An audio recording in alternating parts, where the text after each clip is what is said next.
Finland is ranked at or near the top of having the best educated students in the world, which left everyone wondering, really? Finland?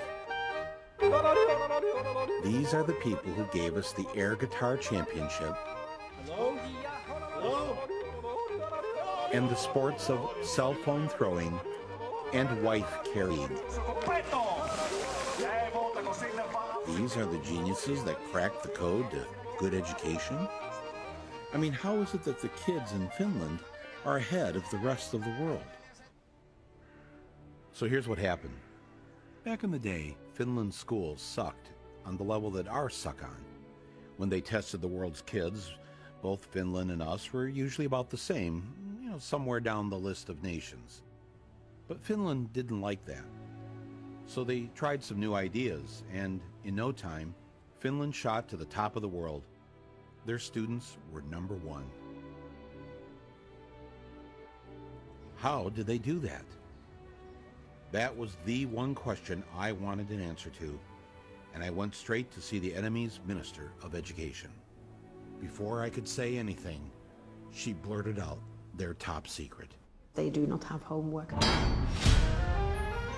Wait, so you reduce the homework you give them at school? Yes.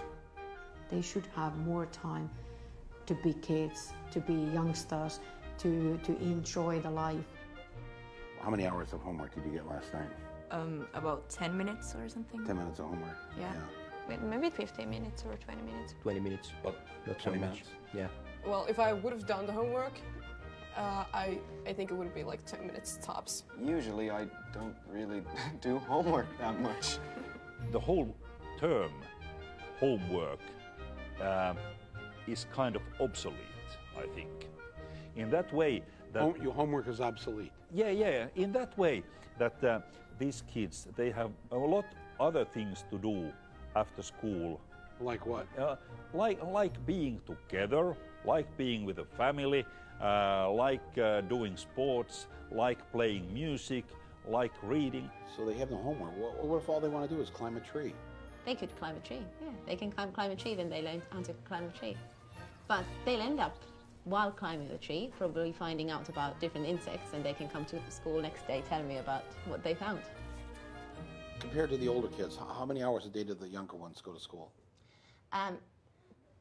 Mondays, 3 hours. Tuesdays, 4 hours. It varies. It's 20 hours a week. So they're, oh man. Now, does this 3 or 4 hours at school include the lunch hour? Yes. How are they learning anything? How are you getting anything done? Your brain has to relax every now and then. If you just constantly work, then you stop learning. And there's no use of doing that for a longer period of time. Finland students have the shortest school days and the shortest school years in the entire Western world. They do better by going to school less. How many languages do you speak?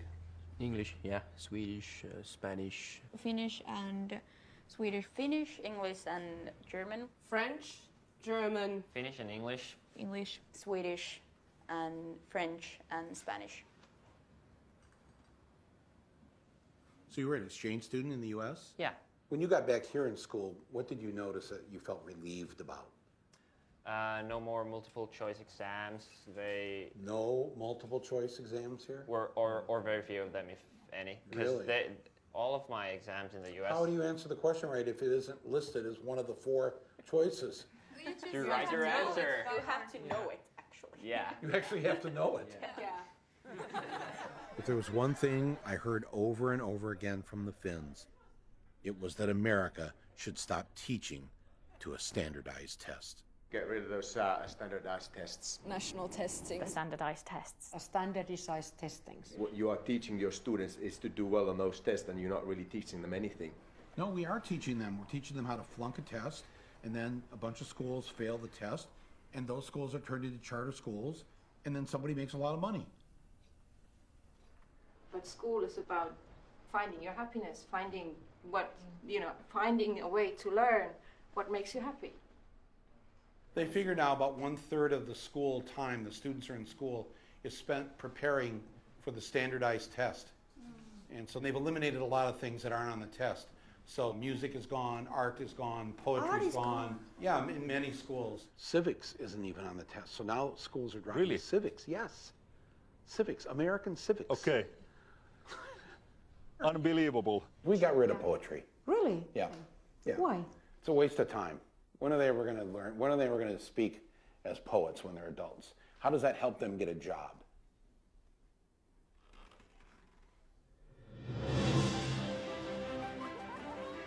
We try to teach them everything that they need so that they could actually use their brain as well as they can, including PE, including arts, including music, anything that can actually make brain work better. The children need to be baking, they should be singing, they should be doing art and going on nature walks and doing all these things because there's this very short time that they're allowed to be children.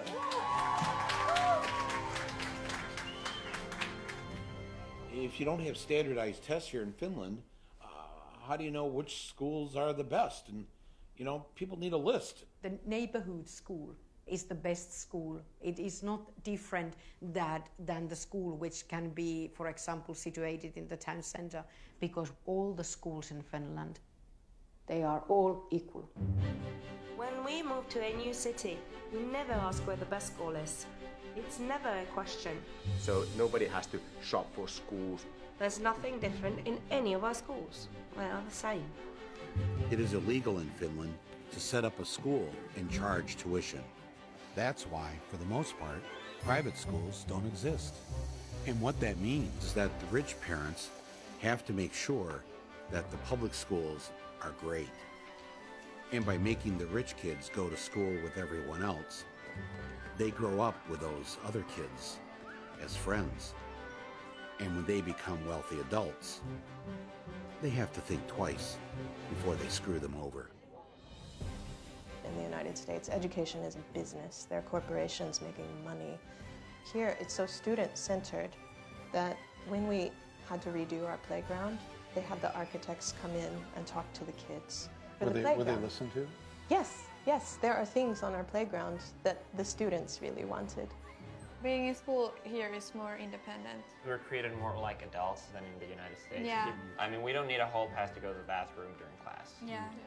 We'll see students commuting on the subway, even as young as 7 and 8, going on their own to school.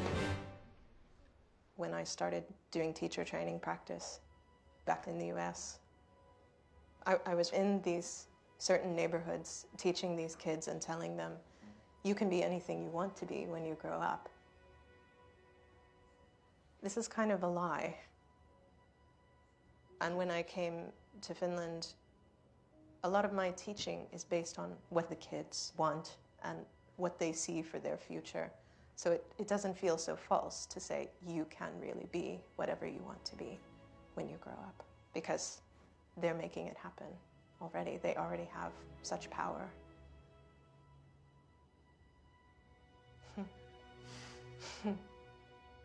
That's upsetting to think about that, that our kids don't have that. That's really beautiful. It's not that we have figured out something that nobody else has done in education. That's wrong. Many of these things that have made Finland perform well in education are initially American ideas. We try to teach them to think for themselves and to be critical to what they're learning. We try to teach them to be happy person, to be respect others and respect yourself. You're concerned with their happiness. Oh yeah. What the hell do you teach? I teach math. So the math teacher says the first thing out of your mouth of what you wanted these students to get out of school was to be happy, to have a happy life. Yeah. And you're the math teacher. Yeah. When do they have their time to play and socialize with their friends and grow as human beings? Because there's so much more life around than just school. You want them to play? I want children to play. And that was the principle. I'm planting the American flag right here in the middle of your school and claiming this great idea for us. Thanks for stealing it. Yeah, that's how we roll.